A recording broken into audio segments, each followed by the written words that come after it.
Hi, this is Jane Philpott at Cooking for Health in Somerset, UK.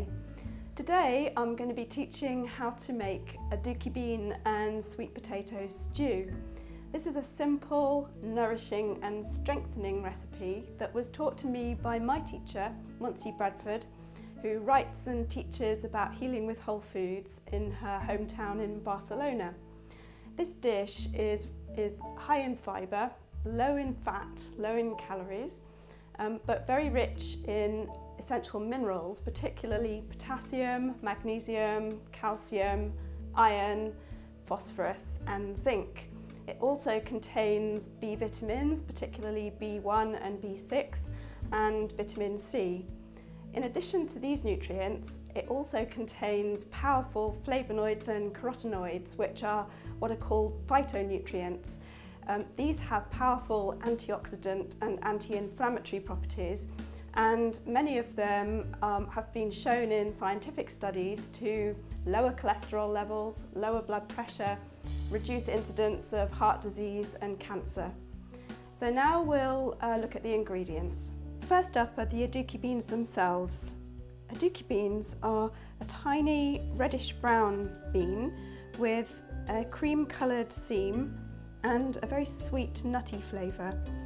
From a Western nutritional science perspective, they're high in dietary fibre, protein and complex carbohydrates. They're also rich in minerals, particularly potassium, magnesium, iron, zinc, calcium and phosphorus.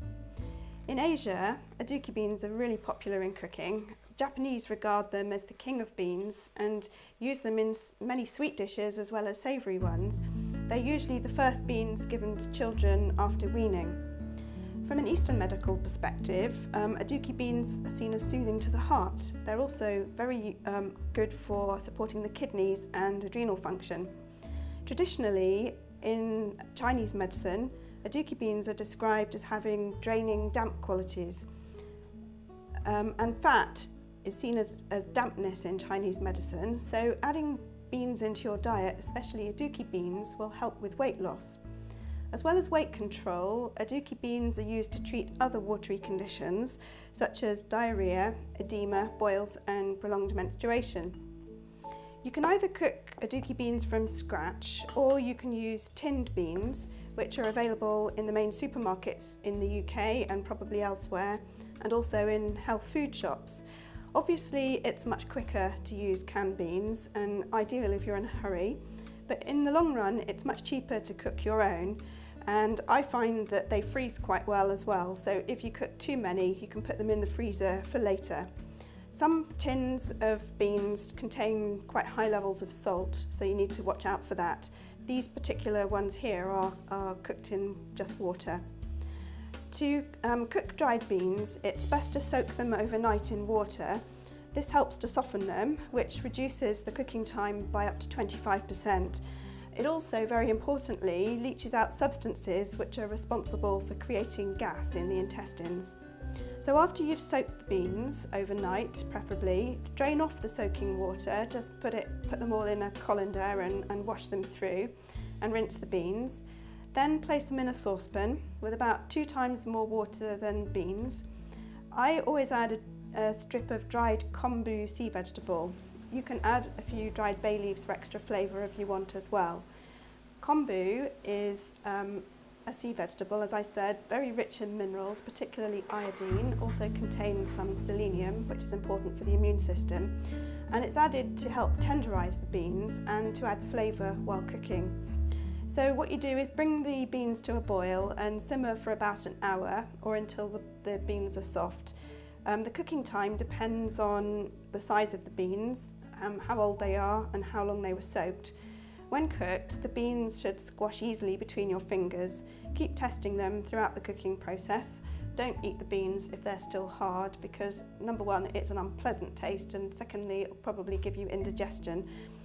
While the beans are cooking, you can prepare the other ingredients. So this is the red onions. First, peel and chop the red onions into half moon shapes. Like all members of the onion family, red onions not only add extra flavour, but they're also a source of many health-promoting nutrients, including their sulfur-containing compounds which are unique to onions. These help to lower blood sugar and cholesterol levels. Red onions stand out as a major source of a flavonoid called quercetin, which has been studied a lot in the scientific literature. Quercetin has antioxidant and anti-inflammatory activity and has been shown to prevent cancer. So the next thing to do is to peel and chop the sweet potatoes into chunks.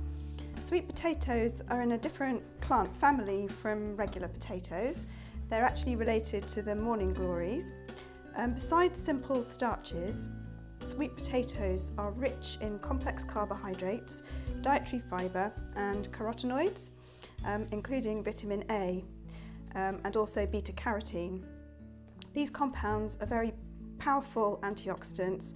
Vitamin A is required by the body to maintain the integrity of all its membranes, especially the mucous membranes, particularly important for the health of the digestive system and also for vision, for the health of your eyes.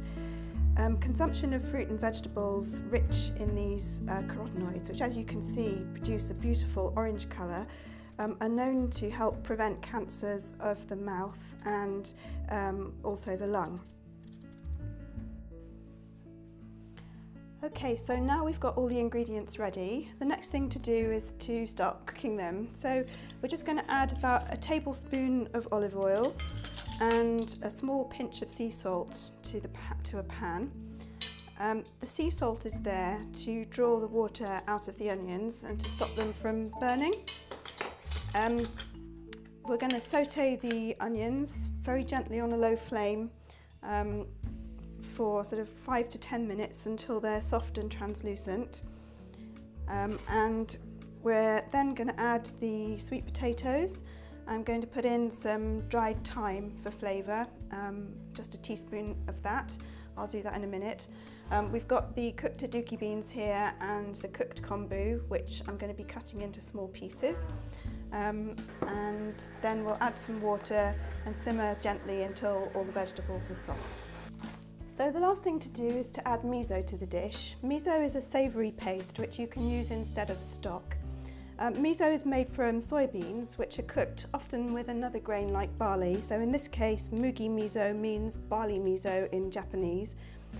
It's inoculated with a microbial culture called koji in Japanese, and then left to ferment in oak barrels for up to 3 years. You can buy different types of miso. In general, the darker the colour, the longer it's been fermented. This one's probably been fermented for at least 3 years. It's very rich in easily digested protein, digestive enzymes, beneficial bacteria, such as the ones that you find in live yogurt, and powerful antioxidants which are known to protect against cancer.